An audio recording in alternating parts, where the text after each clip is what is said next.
Okay, friends, let's start. Shubham, you can start the recording now. Shubham, are you listening? Okay, I'm presenting the screen.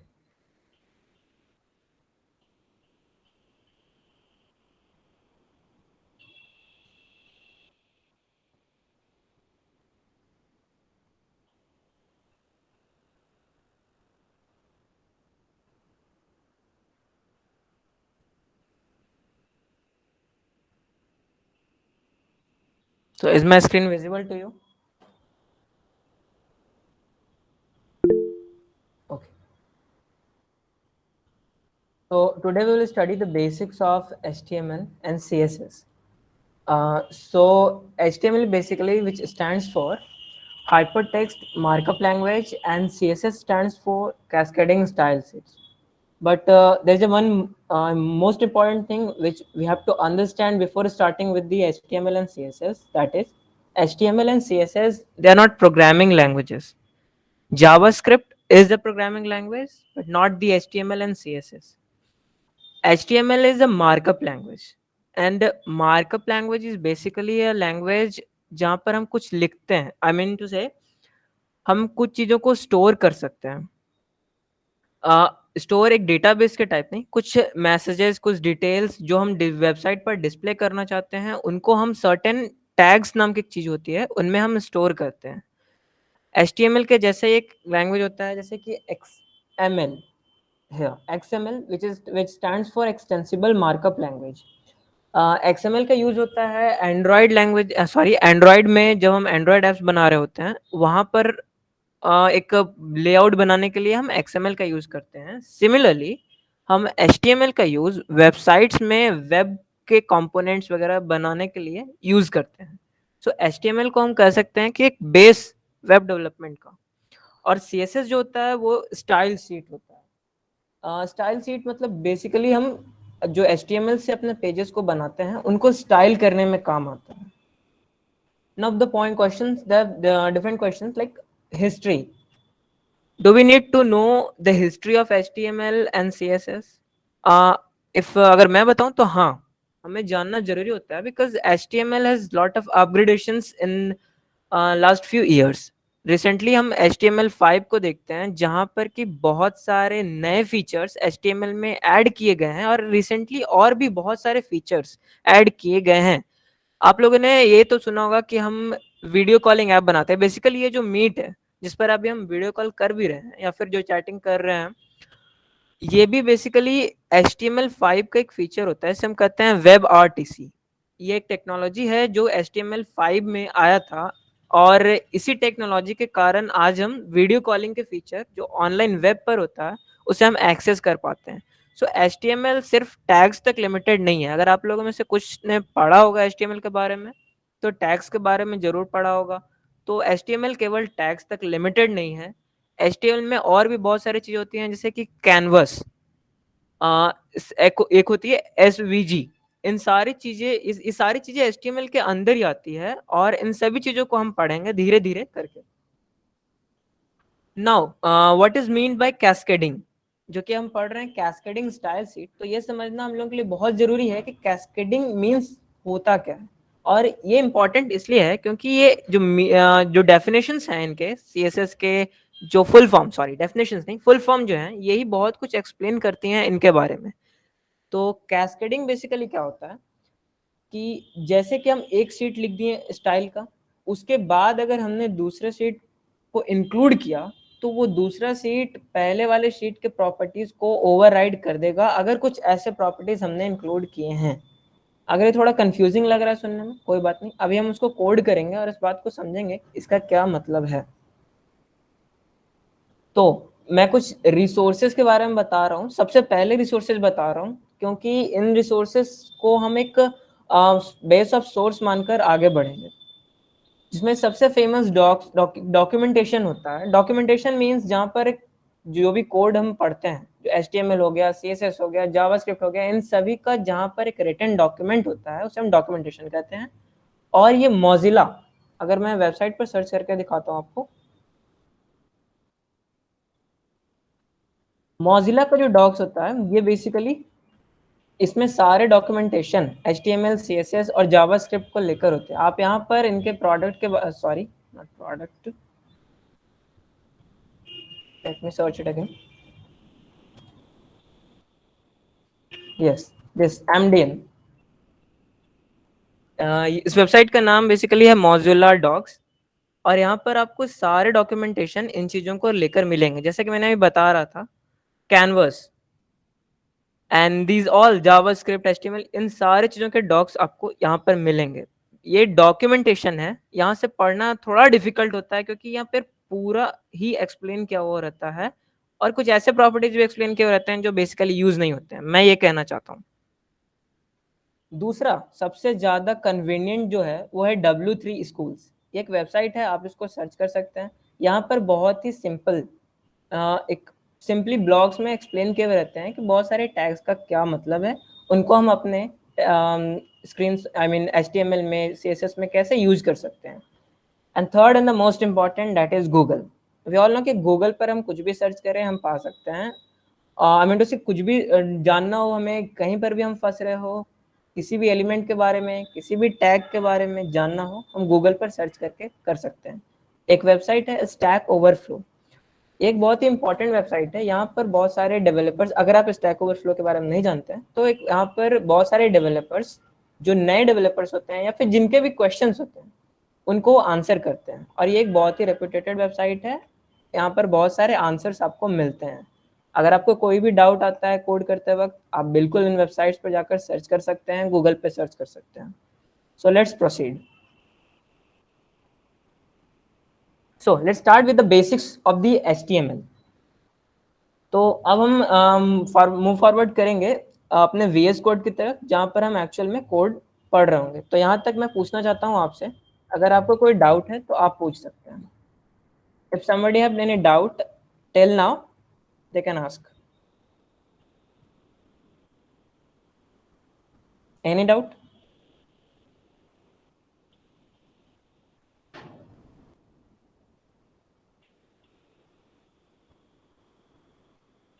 Not at all 2 घंटे की नहीं, मैं कोशिश करूंगा इसको जल्दी ख़त्म करूं, क्योंकि ये उतनी भी हार्ड चीज़ें नहीं है, ये आसान होगी। मैं इसको काफ़ी सिंपल लैंग्वेज में एक्सप्लेन करने की कोशिश करूंगा। Okay, now let's move forward to the VS code. कल वैभव ने आपको सिखाया था कि VS कोड को इंस्टॉल कैसे किया जाता है। आज मैं आपको उसके थोड़ा आगे बढ़ के बताऊंगा कि आखिर हम इंस्टॉलेशन के आगे एक्सटेंशंस वगैरह क्या चीज़ें होती हैं और उसको हम काम कैसे यूज़ कैसे करते हैं। तो ये है VS कोड का बेसिक UI। यहाँ पर हम बहुत सारी जैसे ये न्यू फाइल है, ओपन फोल्डर, बेसिकली ये नोटपैड जैसा ही एक इन्वायरमेंट होता है, बट यहाँ पर ये एक AI पावर्ड होता है। इसमें बहुत सारे एक्स्ट्रा फीचर्स हैं, उन फीचर्स के बारे में हम बात करेंगे। तो किसी भी HTML फाइल को बनाने के लिए हम पहले एक फोल्डर बनाएंगे।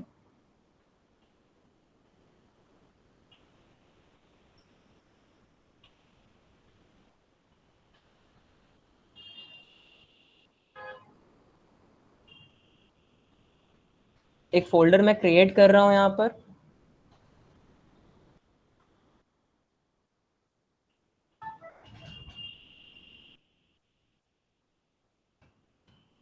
और इस फोल्डर को मैं सेलेक्ट कर रहा हूँ। अब ये एक एम्प्टी फोल्डर खुलेगा, थोड़ा टाइम लग सकता है।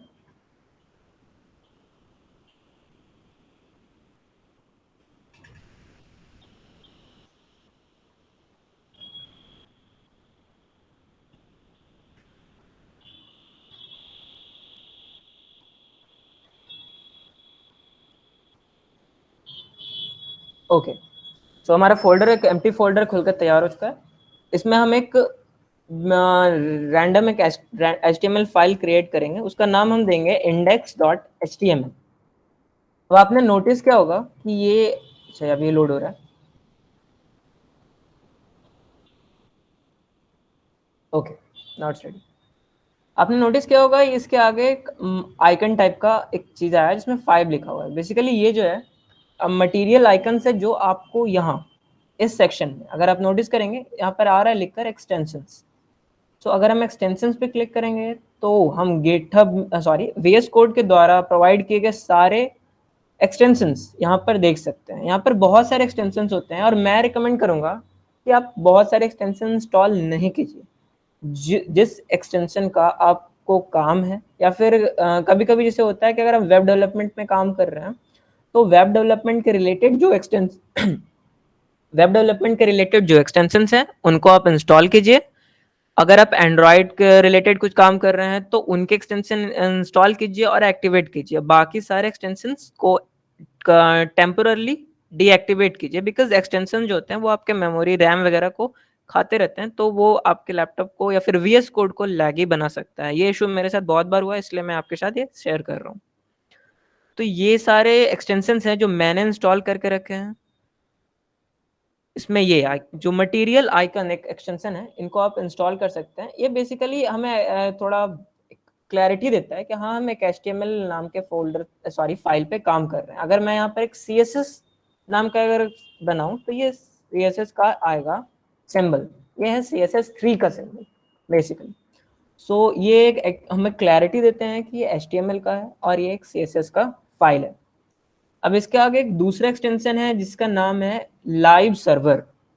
अब ये एक बहुत ही इंपॉर्टेंट सर्वर है और मैं कहूँ तो यार बहुत ही ज़्यादा डाउनलोडेड है। मैंने इतने ज़्यादा डाउनलोड्स देखे नहीं है और जनरली होते भी नहीं है, बट ये एक ऐसा एक्सटेंशन है जिसको बहुत सारे लोग ग्लोबली यूज़ करते हैं। इसको चूंकि मैंने इंस्टॉल करके रखा है, बट आप इसको यहाँ पर एक इंस्टॉलेशन बटन होगा, अगर आपने इंस्टॉल नहीं किया है तो आप यहाँ पर इंस्टॉल कर सकते हैं। इसका फीचर क्या है, ये काम क्या करता है और इसको यूज़ कैसे करते हैं, चलिए देखते हैं। हमने HTML के फाइल पर गए। अब यहाँ पर हम सिंपल टाइप करेंगे HTML, ये है टैग। अब ये देखिए HTML का VS कोड का फीचर मैं फिर से करके दिखाता हूँ।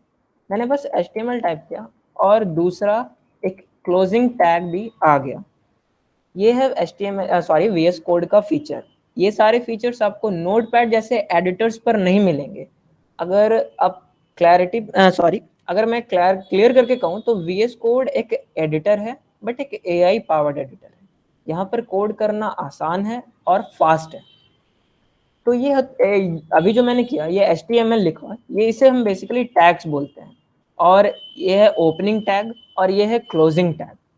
ये है closing tag and this is the opening tag.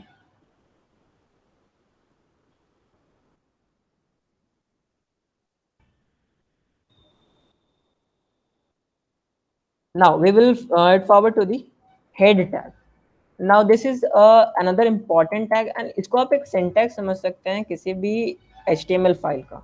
इसके अंदर हम टाइटल देते हैं। अगर ये शुरुआत में आपको समझ में नहीं आ रहा है कि इसका काम क्या होता है, इतने सारे टैग्स क्यों हम लिख रहे हैं, इसका क्या पर्पस है, एक टैग से क्यों नहीं हो सकता है, तो ये सारी चीज़ें अगर आप धीरे धीरे वेब डेवलपमेंट में आगे बढ़िएगा तो आपको इन चीज़ों के मतलब जो हैं, आखिर इनका यूज़ क्यों होता है, वो धीरे धीरे समझ में आ जाएगा। और ये बहुत ही ईजी है, ये बहुत डिफिकल्ट नहीं है। यहाँ पर हम बेसिकली लिखते हैं हेलो वर्ल्ड।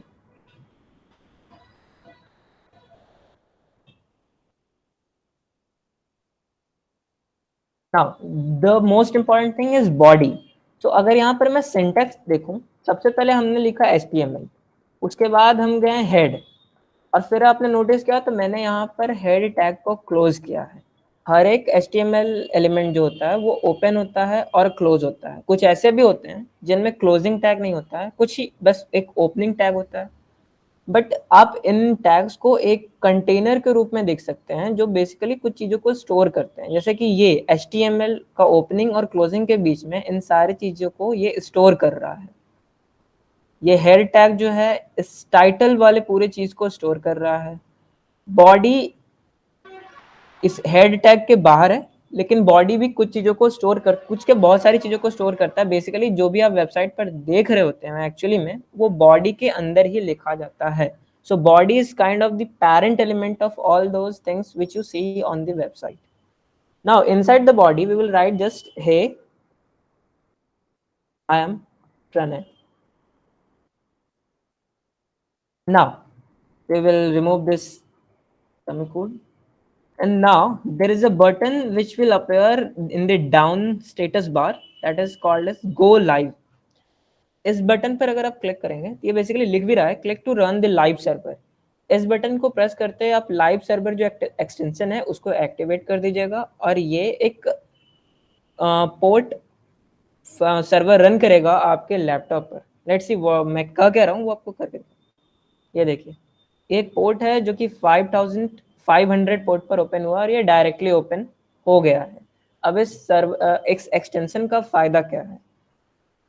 इस एक्सटेंशन का फायदा है अगर मैं यहाँ पर एडिट करके लिखूँ तो ये ऑलरेडी खुद रिफ्रेश होकर खुद ही आ जाएगा अपडेट होकर। We don't have to update it manually, it will be updated automatically.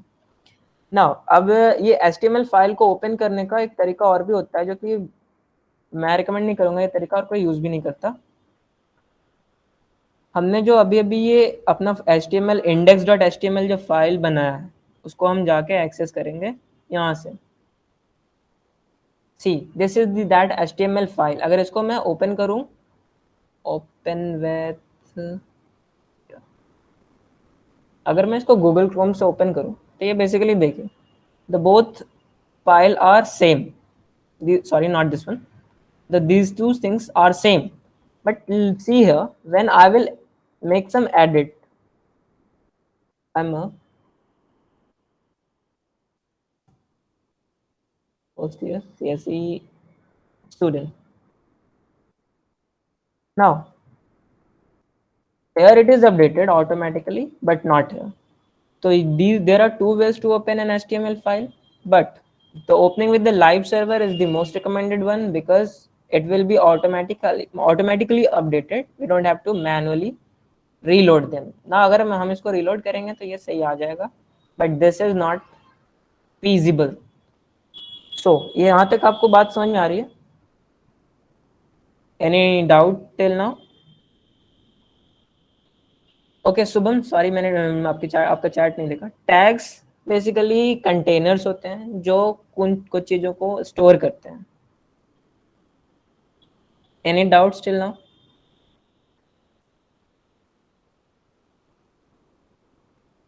Okay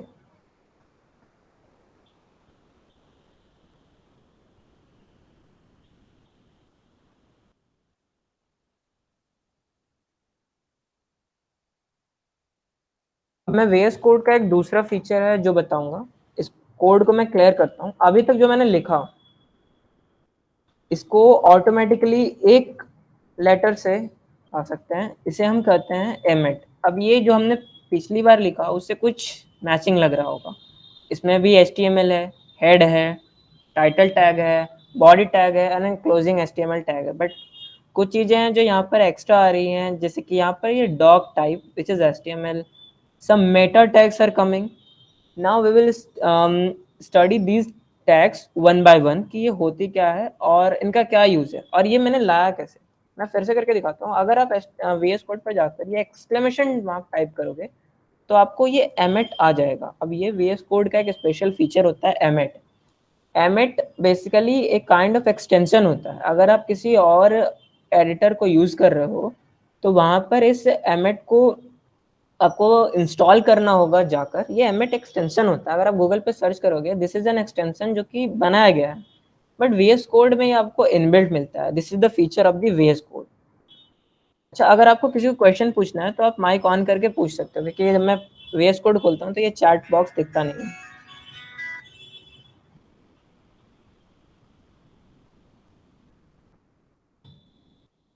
okay तो ये मेटा टैग होता है बेसिकली वेबसाइट के बारे में कुछ इंट्रोडक्शन, आई मीन जो सॉरी उसके बारे में कोई डिटेल्स होती है वो स्टोर करता है जो कि आपको दिख नहीं रहा होता है।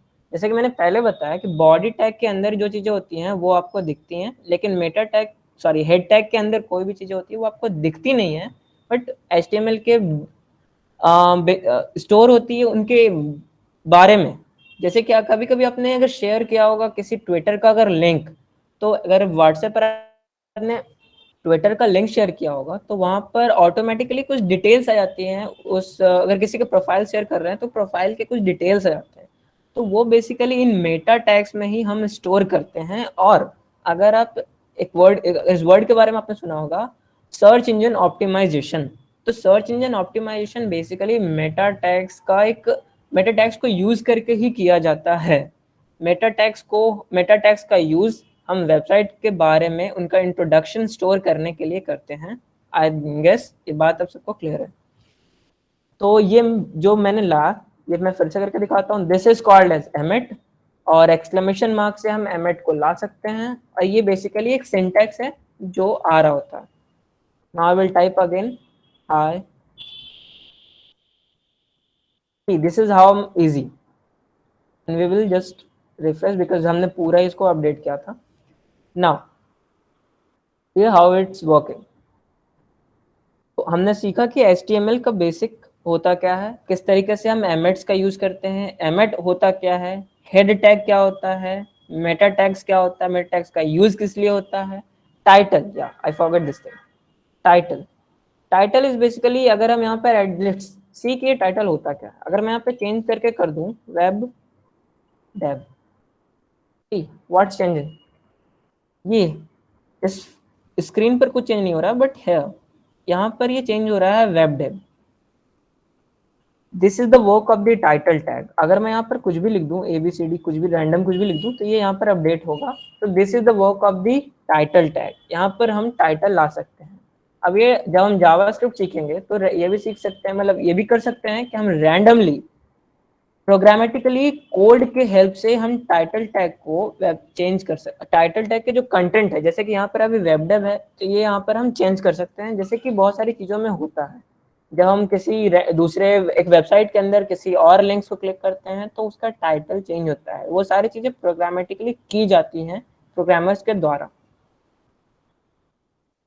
Now let's proceed to our next thing, that is, तो हमने सीखा कि टैग क्या होता है, एलिमेंट क्या होता है। टैग, अच्छा हाँ, इसमें मैं डिफरेंस बताना भूल गया। A single thing is the tag. जब उसका एक कॉम्बिनेशन बन जाता है तो उसे क्या बोलते हैं, एलिमेंट कहते हैं। ये थोड़ा कंफ्यूजिंग होता है कभी कभी कि tag element. So Vaibhav is back. I welcome you, Vaibhav. Vaibhav, are you listening?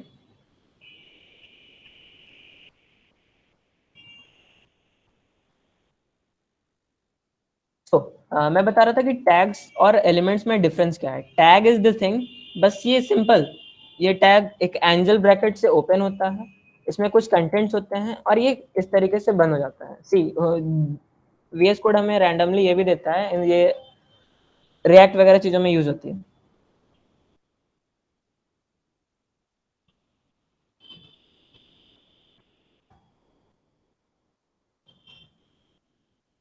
तो हमने सीखा कि टैग क्या होता है, एलिमेंट क्या होता है। नाउ वी विल स्टडी कि एट्रीब्यूट क्या होता है, बट उससे पहले हम कुछ बेसिक और टैग्स के बारे में पढ़ रहे होंगे। Basic tags, paragraph, heading, list, link, image, div, ये सारे बेसिक टैग्स होते हैं। अब टैग से ये कंफ्यूज हो जाते हैं। मैं जब पहली बार HTML पढ़ रहा था तो मैं कंफ्यूज था यार कि जब एक ही चीज करना है तो इतने सारी चीज क्यों करते हैं। बेसिकली अगर यहाँ पे देखिए, hi paragraph, this is paragraph, this is heading. वो एक बार एलिमेंट और टैग में डिफरेंस पूछ रहे हैं, मैं बता देता हूँ।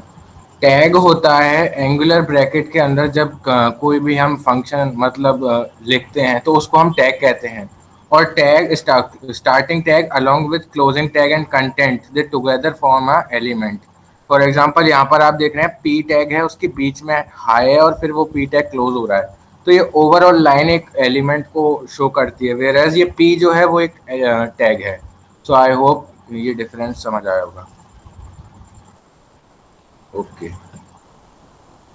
मैं बता रहा था कि ये जो HTML टैग्स होते हैं वो कंटेनर होते हैं, वो कुछ ना कुछ चीज को स्टोर करते हैं। तो मैं जब पहली बार HTML पढ़ रहा था तो उसमें ये मुझे कंफ्यूजन हो रहा था कि जब सारी चीजें स्टोर ही करते हैं तो why not only use the one thing. इससे यार कंफ्यूजन भी दूर होगा, जब हम एक ही चीज को यूज करेंगे इतने सारी चीजों को याद नहीं करना होगा। बट नहीं, इन सभी चीजों का एक पर्पज होता है, वो मैं आपको दिखाता हूँ। जैसे कि ये थी पैराग्राफ टैग और ये थी हेडिंग टैग। अब इन दोनों चीजों में मैं आपको डिफरेंस दिखाता हूँ कि कहाँ पर पैराग्राफ टैग को यूज करना चाहिए और कहाँ पर हेडिंग टैग। बेसिकली ये तो क्लियर भी हो रहा है कि paragraph means something which is to be used in the paragraph, heading which is to be used in the heading.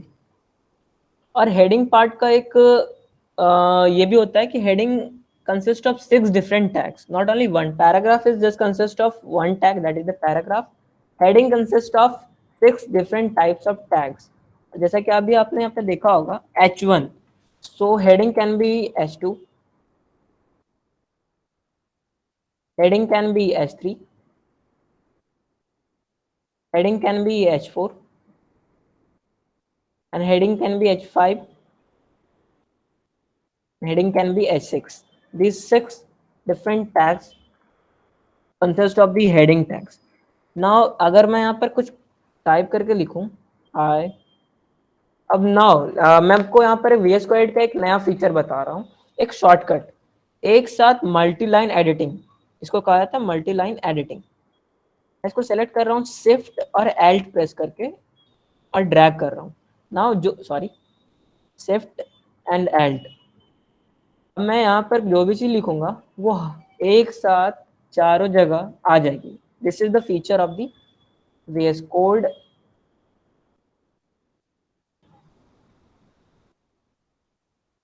This is the feature of the VS code multi line editing. अगर इसका shortcut आप भूल गए हो तो shift Alt, अगर भूल भी गए हो फिर भी भूल रहे हो तो you can always search on the Google. एक डेवलपर के लिए सबसे बढ़िया टूल होता है जब आप सर्च करते हो गूगल पे, या फिर आप कंट्रोल शिफ्ट पी में भी उसको डाल सकते हैं अपनी शॉर्टकट the को। VS Code has whole lot of features. You can have a complete session on the VS Code because VS Code is like so large. It's a very huge project on the GitHub. There are so many shortcuts. अगर आप कुछ भूलते हो, just go on the Google, search about it, know about it. So let's see कि HTML tag heading tags में difference क्या होता है. So H1 will be the most bigger one. जहाँ पर हम ये देख रहे हैं H1, this is the H1 tag, this is the H2 tag, this is the H3 and so on. इसमें साइज के डिफरेंसेस आप देख रहे होंगे कि ये डिफरेंस है साइज में। ये जो H1 टैग था वो बड़ा है, H2 छोटा है।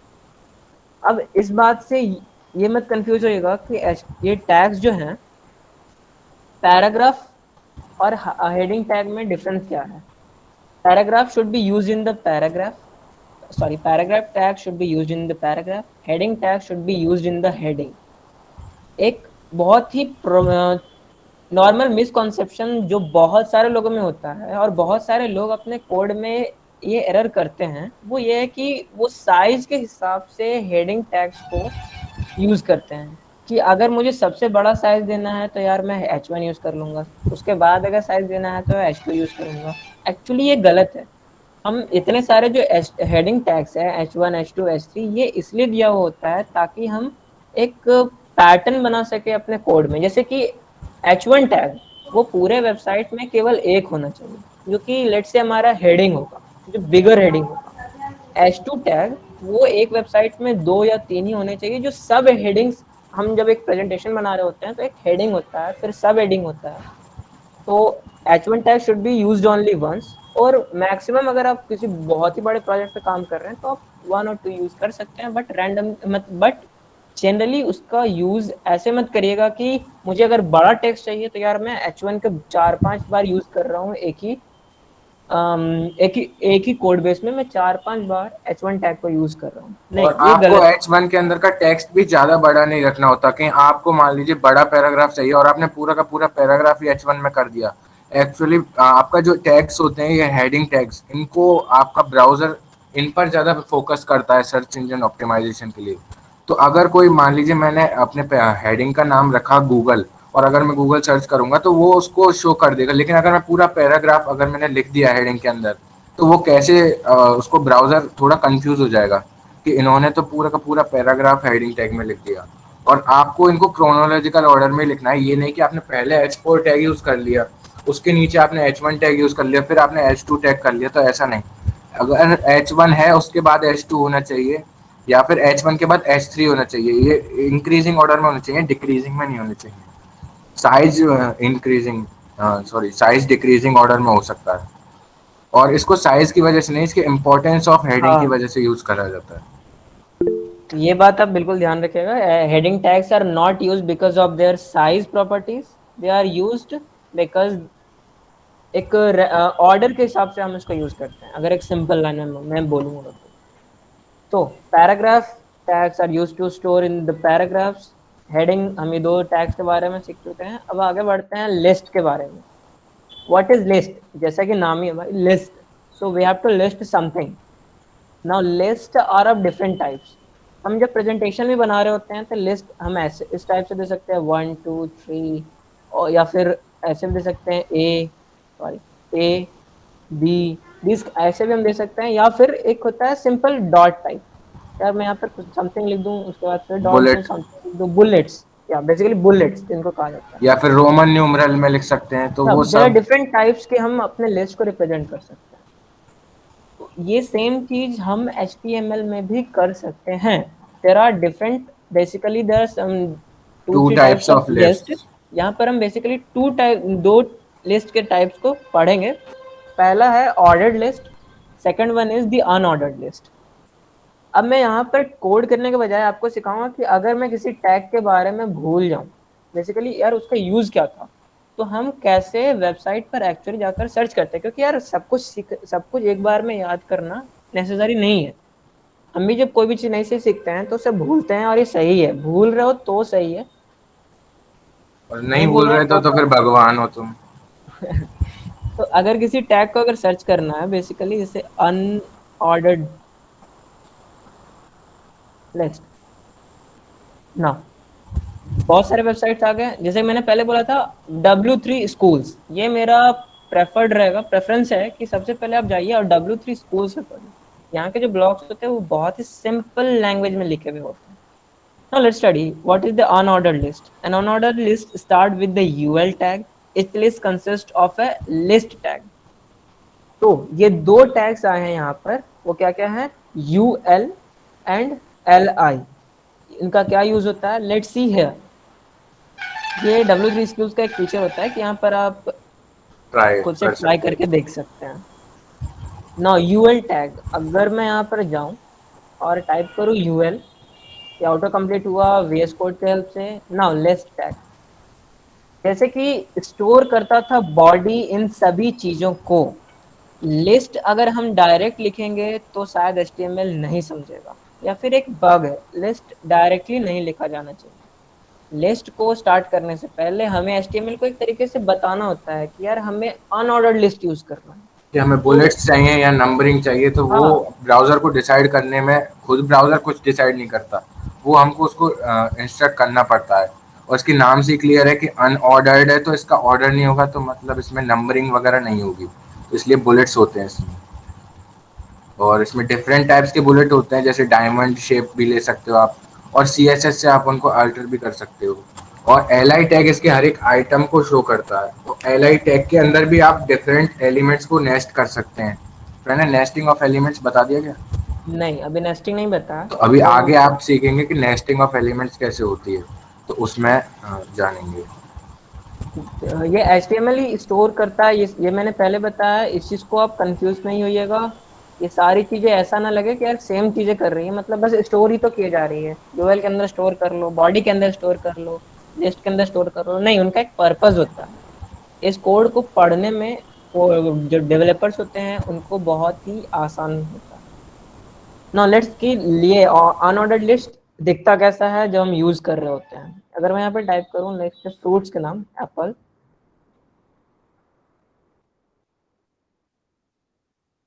हाँ, ये एक फीचर और है, हमें इस तरीके से लिखने की कोई जरूरत नहीं। अगर कुछ नॉर्मल टैग है, लाइक अगर मैं LI लिखूं, सी कितने सारे रिकमेंडेशंस यहाँ पर आ जाते हैं VS कोड की तरफ से।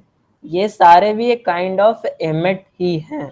जैसे कि आप यहाँ पे देख रहे होंगे, ये एमेट का एक एब्रिविएशन है LI, और ये इसका full form, एमेट is kind shortcut, short में लिखो। एमएट इज जस्ट एन एक्सटेंशन जो कि VS कोड में इनबिल्ट आता है, और आप उसको अदर कोड हाँ ये मैंने एडिटर्स में बता इंस्टॉल दिया। कर सकते हैं। हाँ, ओके, तो ये let's see list, second mango. हाँ लेट्स से कि ये एक्चुअली काम दिख कैसा रहा है।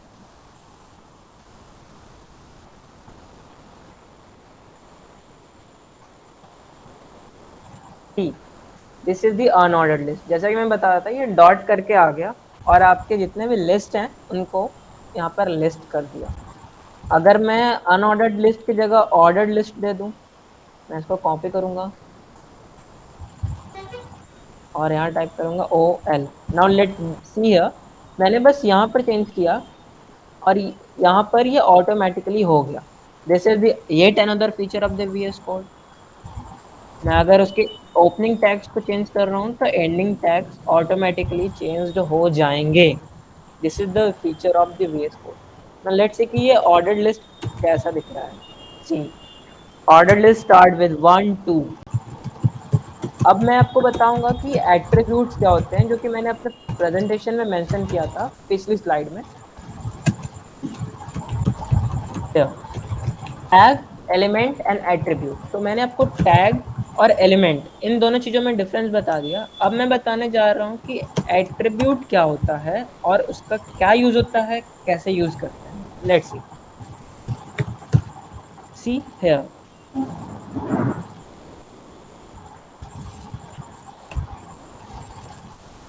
This is called the attribute.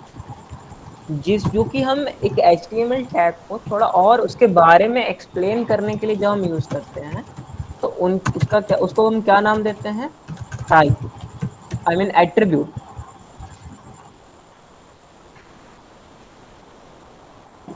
Unordered list comes with different kinds of attribute.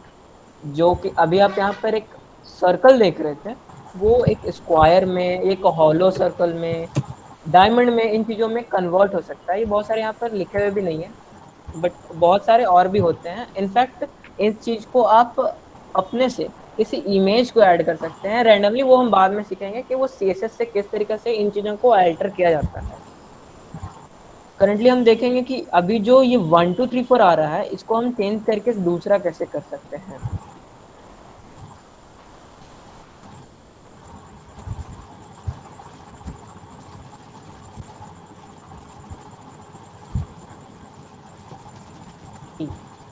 Again the feature of the VS code, इसमें ये मुझे बता रहा है कि यार किन किन टाइप के ऑर्डर लिस्ट हो सकते हैं।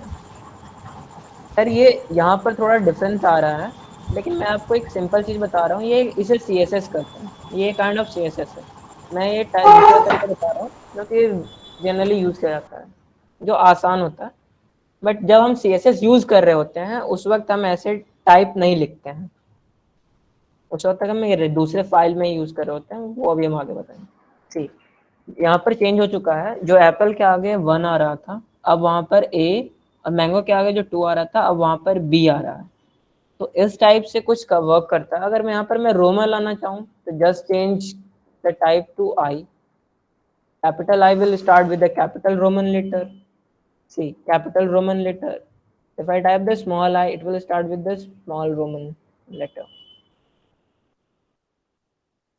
इसके और भी कुछ टैग्स होते हैं, जैसे कि start, like where to start, start with the third और second. Let's say it will start with the second, start with something 10, it will start with the 10। तो इसे हम क्या कहते हैं, एट्रीब्यूट। ये क्या कर रहा है, ये इस टैग को स्पेसिफाई कर रहा है। मुझे ऑर्डर्ड लिस्ट तो चाहिए, बट ऑर्डर्ड लिस्ट किस टाइप का चाहिए, रोमन ऑर्डर्ड लिस्ट चाहिए। वो कहाँ से स्टार्ट होना चाहिए, वो 10th पोजीशन से स्टार्ट होना चाहिए। So this is what called as the attribute. I hope कि यहाँ तक आपको क्लियर हो। ये अब कुशवाहा, ये जयानंदन कुशवाहा, प्लीज ये स्पैम मत करो।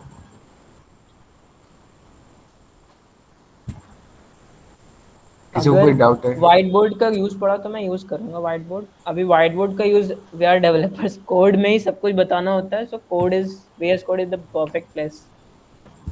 अगर कोई डाउट है अभी तक किसी को तो वो पूछो। भैया अगर हमें हर जैसे आइटम लिखना है तो उसके लिए हर लिस्ट बनाने पड़ेगा क्या?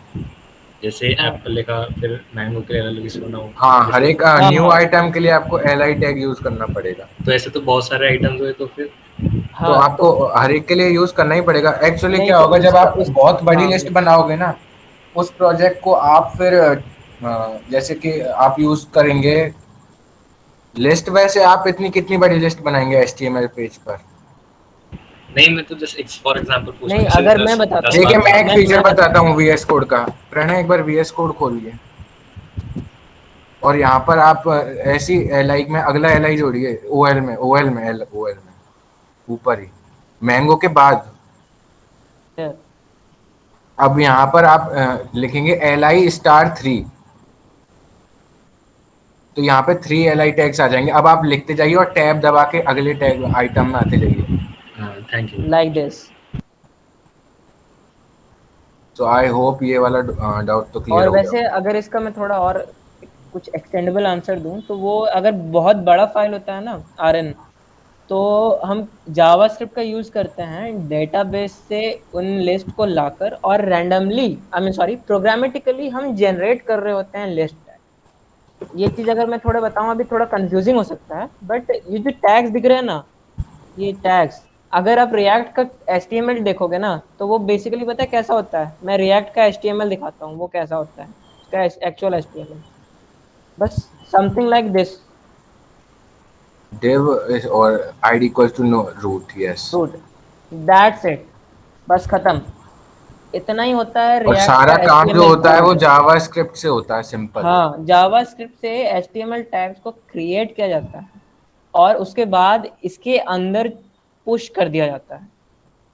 और बाकी रही बात वो आप LI टैग्स की कर रहे हैं, तो वो मैंने आपको अल्टरनेटिव उसके लिए सही बता ही दिया है।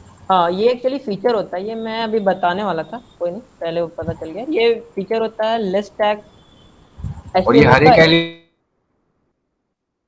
Wherever your voice is gone, Vaibhav, are you listening me? Okay, हम li को ये इसे इसे एमेट्स ही कहते हैं। ये एमेट का एक येट अनदर फीचर है। अगर मैं यहाँ पर टाइप करूँ लेट्स से, जैसे कि मैंने बताया ये 5 एलिमेंट्स आ गए, तो जब बहुत सारे टैग्स एक ही बार में लाना होता है तो हम ये काम करते हैं। अब जैसे यहाँ पर मैं थोड़ा यहीं पर मैं बता दूँ, जैसे कि ऊपर हमें क्या यूज करना था OL टैग, उसके अंदर क्या यूज करना है लिस्ट टैग, तो मैं डायरेक्टली ऐसा लिख सकता हूँ OL and then 3 LI tags. Now see कि ये कितना मैजिकल टाइप काम कर रहा होता है।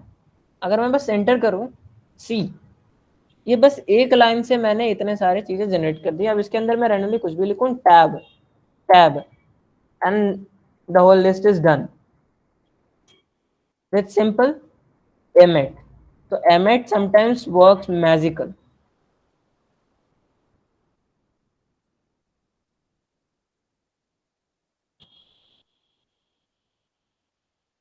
Let's move to the further part, and that is the link tag.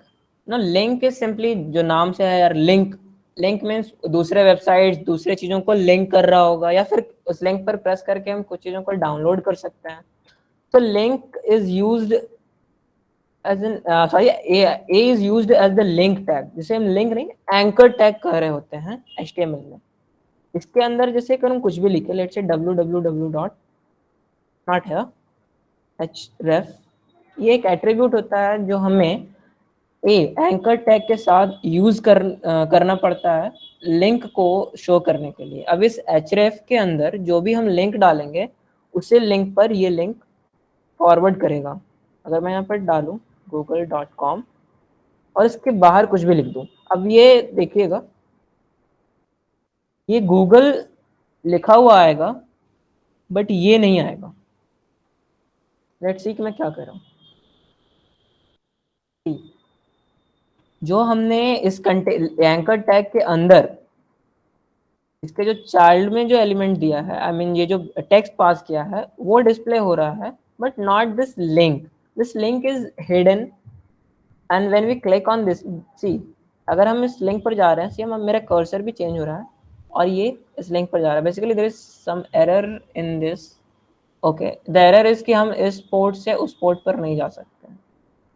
So we'll see how to solve this error in future. Basically, I think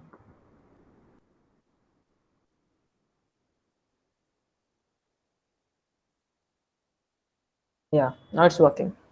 We have to add the HTTP or HTTPS. So this was all about the link tag. Link tag link store करने के लिए use होता है, OL ordered list के लिए use होता है, UL unordered list के लिए यूज होता है, H1 और H2 दिस इन चीज़ों को हम हेडिंग टैग्स कहते हैं और हेडिंग देने के यूज होता है। P पैराग्राफ के लिए यूज होता है. Let's move forward to the next, which is the image. Now, image is basically used to store the image. अब image थोड़ा difficult हो सकता है, उसके properties थोड़े difficult होते हैं. Image is like this: image, tag and source. अब इमेज के लिए अगर आप एक चीज नोटिस करेंगे तो इमेज बस एक टैग होता है. Image is not an element. जैसे कि यहाँ पर एक एलिमेंट था, ये ओपन हो रहा था, ये ए टैग से ओपन हो रहा था और फिर ये क्लोज हो रहा था. This is the closing syntax and this is the opening syntax. But image बस ओपन होता है, उसको क्लोज करने का जरूरत नहीं होता, क्योंकि इमेज क्या, इस सोर्स में जो भी हम लिंक डालेंगे, लेट्स से अगर मैं यहाँ पर कुछ भी लिंक डालूं लाइक फ्लावर्स,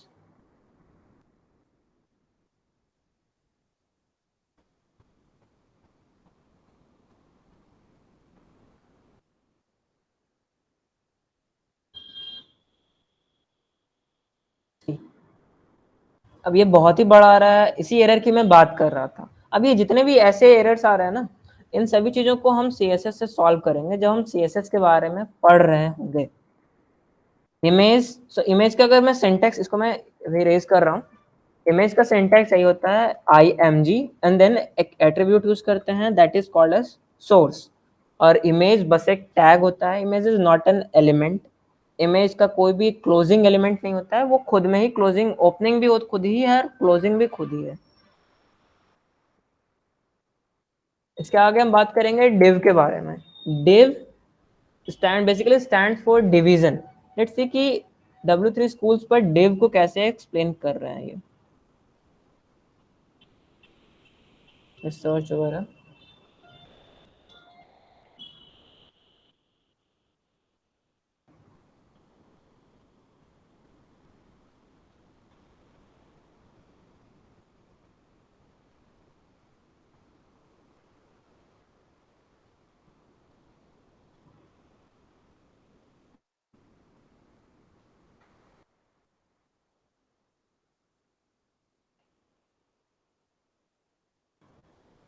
सी, div के लिए बहुत बड़ा एक्सप्लेनेशन नहीं है. It is just a division और a section in an HTML document.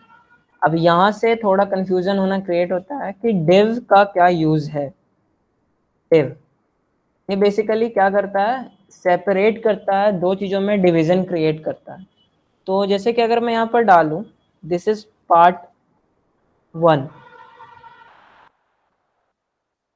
And this is part 2, इन चीजों के लिए क्या क्या इसने एक डिवीजन क्रिएट किया. div जो कि ऊपर वाले पार्ट में आया और div एक नीचे वाले पार्ट में आया. इन दोनों में कोई डिफरेंस नहीं हुआ.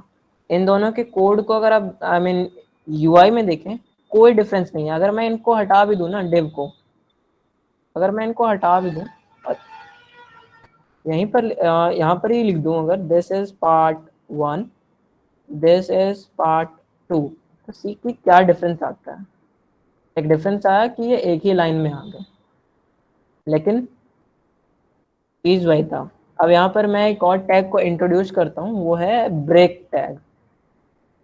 ये भी एक टैग है, not an element. This is just a tag. See, ये यहाँ से ब्रेक होकर यहाँ आ गया, लेकिन फिर भी ये गूगल के बाद आ रहा था.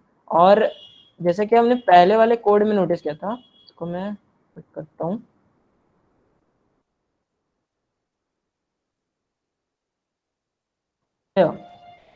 ये नीचे आ रहा था. तो ये सारी चीजों पर आपको ध्यान रखना होगा. और बेसिकली इन चीजों को समझना ही CSS को समझना होता है.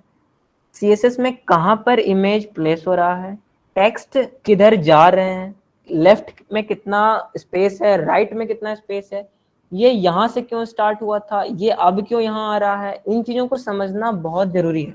और मैं अभी समझाऊंगा कि इस चीज में प्रॉब्लम क्या थी, आखिर ये डिवीजन ऐसा क्यों हो रहा है और ये पार्ट ऐसा क्यों आ रहा था. अब आप देखोगे तो ये वापस से सही हो रहा है. अब ये यहाँ पर प्रॉब्लम नहीं हो रहा है जैसा कि पहले हो रहा था. अगर मैं ये इस पार्ट को अगर हटा दूं, अगेन ये वापस वैसा आ गया. तो ये मैंने जैसे पहले ही कहा था, ये बहुत कंफ्यूजिंग हो सकता है.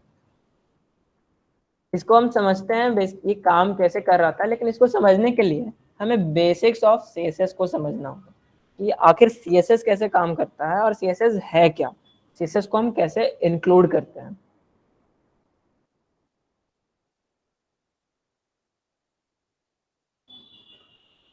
तो हमने पैराग्राफ के बारे में पढ़ लिया, हेडिंग के बारे में पढ़ लिया, लिस्ट के बारे में पढ़ लिया, link, image and then div. The one thing which is left in HTML, that is comment. How we give comments in HTML is very easy with the VS Code. अगर हम किसी पार्ट को यहाँ पर एक्सप्लेन करते हैं, जैसे we are learning web dev essentials, और इस पार्ट को अगर हमें कमेंट करना है तो कमेंट VS कोड, कमेंट एक ऐसा चीज होता है जो कम्प्लीटली इग्नोर किया जाता है। अगर आपने किसी भी और लैंग्वेज में अगर कोड किया हो तो कमेंट के बारे में आप समझते होंगे। सो VS कोड में कमेंट देना बहुत इजी होता है। We have to just press CTRL and /, और ये कमेंट खुद हो जाएगा। और इसको अगर अनकमेंट करना है, अगेन CTRL एंड /। इस लाइन में अगर इस लाइन को कमेंट करना है, CTRL and /, this one, this CTRL plus this, ये आपको प्रेस करना है। मैं यहाँ लिख ही देता हूँ, CTRL plus this to comment out the code and also to uncomment them. I hope the comment part clear है।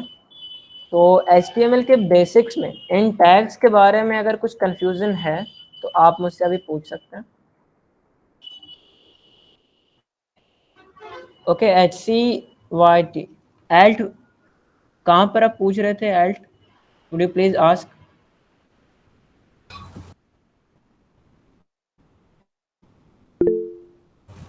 अल्टरनेट टेक्स्ट के लिए यूज होता है alt। अगर मान लीजिए इमेज लोड नहीं होती है या एग्जिस्ट ही नहीं करती है किसी यूआरएल पर, सोर्स यूआरएल पर, तो वो alt टेक्स्ट शो करता है। तो आई होप कि आज का टाइम यहाँ पर ख़त्म होता है, हमारे पास लिमिटेड टाइम है मीट पर। तो आज का मीटिंग यहीं पर हम एंड करते हैं। कल हम बेसिक स्टार्ट करेंगे CSS का, और ये समझेंगे कि आखिर ये एरर आ क्यों रहा था यहाँ पर, ये अजीब सा चीज़ हो क्यों रहा है, ये इसके बाद क्यों आ जा रहा था, या फिर डिव वाले केस में क्यों नहीं आ रहा था, ये कल हम समझेंगे बहुत अच्छे तरीके से। और एक्चुअली अगर मैं कहूँ, ये CSS में ये पार्ट ही मेरा सबसे स्ट्रॉन्ग पार्ट है। इसको मैंने वाकई बहुत समय देकर बहुत अच्छे तरीके से सीखा है, और ये मैं आपको बहुत अच्छी तरीके से समझा सकता हूँ कि ये CSS के प्रॉपर्टीज़ काम कैसे करते हैं, क्योंकि ये बहुत ही कंफ्यूजिंग होते हैं। एक बार एट्रीब्यूट्स का डाउट आ रहा है तो मैं दोबारा बता दूं। एट्रीब्यूट्स ऐसे समझ लीजिए कि आपके जो एलिमेंट्स हैं वो या टैग्स हैं वो एक डिश की तरह हैं, और उसके ऊपर एट्रीब्यूट्स जो हैं वो गार्निशिंग की तरह हैं, तो वो उसके फीचर्स को एनहेंस करते हैं। समटाइम्स एट्रीब्यूट्स आर इम्पॉर्टेंट, जैसे इमेज टैग में बिना एट्रीब्यूट्स डाले आप कुछ कर ही नहीं सकते। इमेज टैग और एंकर टैग बिना किसी एट्रीब्यूट के मीनिंगलेस हो जाएगा। Any more questions? भैया क्लास कल होगी मंडे को? नहीं, कल होगी। कल सैटरडे है ना प्रणय? और कल सैटरडे है।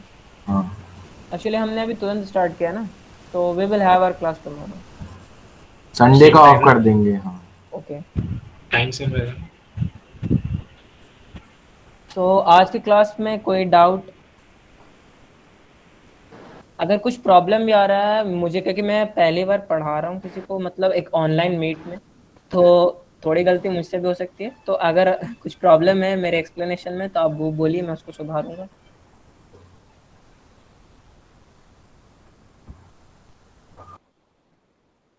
हाँ बिल्कुल शुभम, कर सकते हैं, इमेज को आगे पीछे कर सकते हैं, लेकिन उसको इमेज कैसे किया जाता है, वो CSS से किया जाता है। CSS का यूज करके, CSS का आगे यूज पीछे कैसे कहना चाहते हैं शिवम? आगे पीछे बेसिकली वो कह रहा है यार कि उसको ऊपर नीचे, मतलब ऊपर नीचे अगर करना है, मतलब किसी एलिमेंट के ऊपर करना है तो बस उसके टैग को ऊपर लिख दो, या उसकी पोजीशनिंग बिल्कुल ही चेंज करनी है तो फिर तो CSS है ही।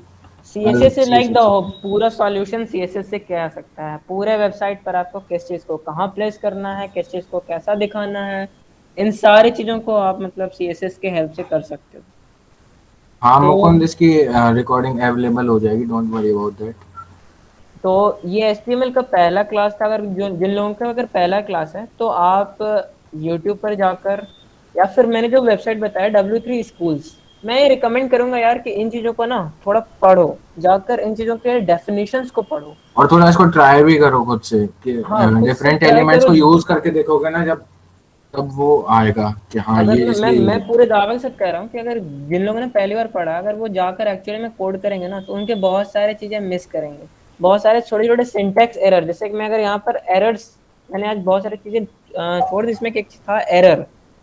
मैंने ये नहीं बताया कि एरर्स कैसे आ सकते हैं। जैसे अगर मैं यहाँ पर ये कर दूँ ना, नाउ सी, एक्चुअली ये तो काम ही कर, अगर मैं ऐसा लिख दूँ सी, अब ये क्या होगा, ये एरर लिख कर आ जाएगा कहीं पर। ये VS कोड के कारण नहीं आ रहा है, बट अगर ये नॉर्मल एडिटर होता तो ये एरर आता है, और कभी कभी इसमें भी आ जाएगा। या फिर अगर आप इस पर कोई CSS की प्रॉपर्टीज लगाओगे तो वो लगेंगी ही नहीं। हाँ, ये आगे जाकर आपको किसी ना किसी तरीके से मतलब एरर देगा। तो इन सारी चीजों को आपको दूर करना है। आपको अपने कोड को ऐसा लिखना है कि सिली एरर्स कम से कम हो। और सिली एरर्स लाइक वो वही वाले एरर होते हैं कि एक सेमी कॉलन स्किप करने से आप 2 दिन तक बैठ के सोच रहे हो कि यार कि क्या प्रॉब्लम है। और ये एक्चुअली लिटरली बहुत बार हम लोगों के साथ होता है।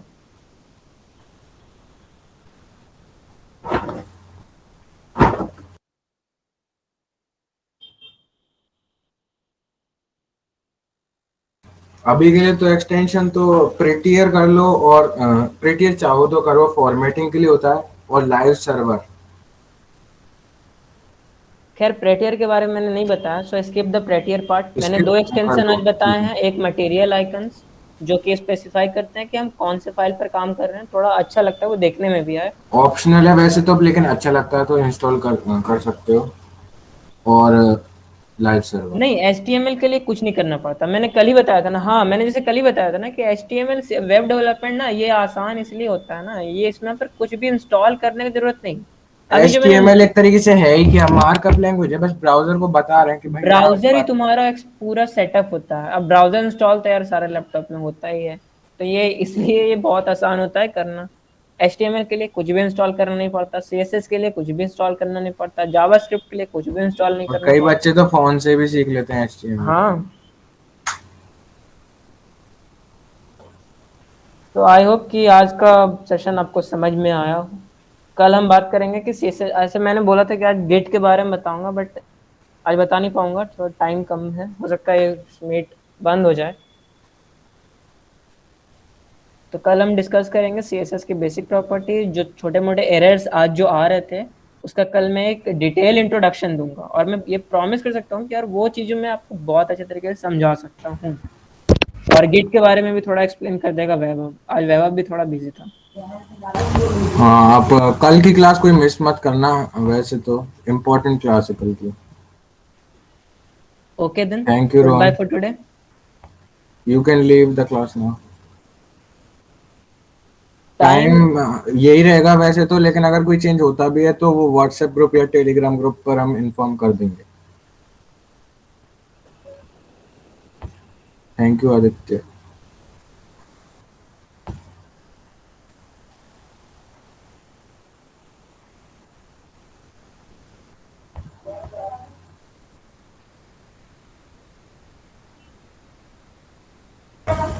बाय प्रांजल।